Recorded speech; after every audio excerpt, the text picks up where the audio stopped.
A young couple from Seattle finally moved to New York City.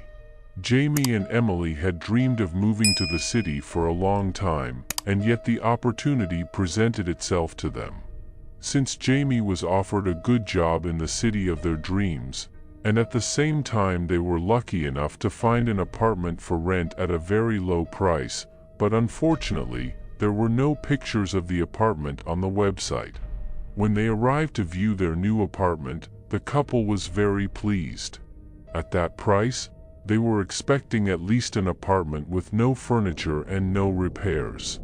They didn't even ask why the rent was so low and gave the landlord a month in advance, but he reminded them about the deposit. The amount of the deposit was twice the amount of the rent, and the girl was surprised, to say the least. But the man calmed them down by saying that it was just a security measure and they would get their deposit in full when they decided to move out.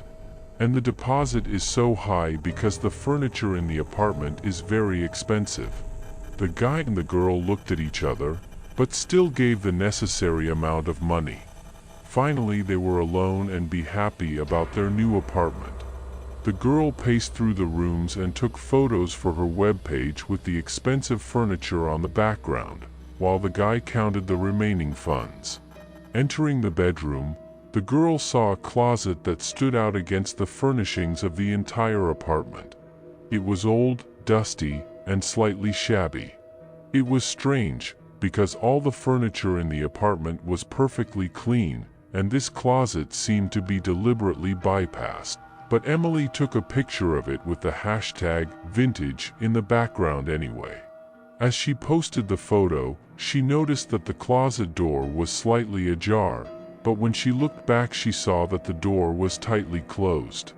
When she approached the closet and opened it, a pile of dust immediately flew on the girl. Inside hung some old things. Emily decided she wasn't going to touch the closet and just lightly wiped the dust off with a damp rag. Jamie, on the other hand, showed no interest in the closet, so he didn't wonder why it stood out so much from the rest of the furniture.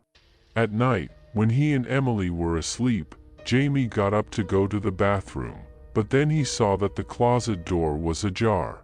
It seemed that when they went to bed, the doors were tightly closed. The guy thought for a second, but then shrugged and slammed the closet shut. A little later, as they were both lying in bed, a sharp sound was heard.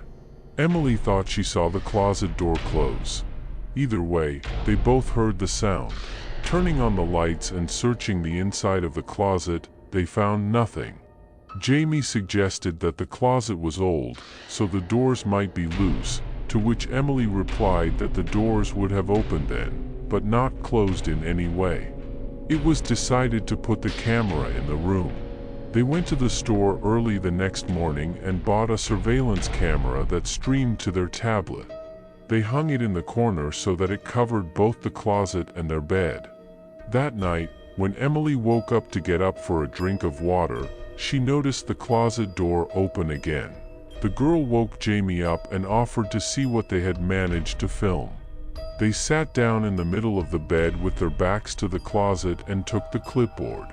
At the beginning of the recording, nothing was happening. The closet was closed and they were just lying on the bed and occasionally turning over. But then something strange started happening. The recording began to ripple and some frames were disappearing. They saw that the closet door on the recording was already open. After more disturbances in the recording, they saw something that looked like a hand peeking out of the closet. After that, the ripples covered the whole recording again. Jamie continued to watch as if mesmerized, and Emily was already starting to shake with fear. Then the interference appeared again and there was no way to see anything. But after a while the picture appeared again. The video showed some very tall creature standing next to the bed and looking at the sleeping couple. The girl was ready to scream. Jamie gave her the phone and told her to call the police and to be as quiet as possible. As Emily dialed the number with trembling fingers, Jamie turned his attention to the recording, but this time something was different on it. The creature on the tape had its back to the camera and was blocking half the view, so it was hard to see the details. But then he did realize what had changed. He couldn't see them lying on the cushions. They were watching the video in real time. A couple of days later, the landlord came in. But he opened the door with his key as if he knew no one was supposed to be there. He immediately went to the room where the closet was. On the bed he found the remains of a boy and a girl. He cursed to himself for having to get rid of the mattress. Collecting their limbs and bedding in trash bags, the man threw a quick glance at the closet, but then hurriedly left the room. He took all their valuables and burned the rest to clear the apartment for the new tenants. The deposit, of course, no longer needed to be returned.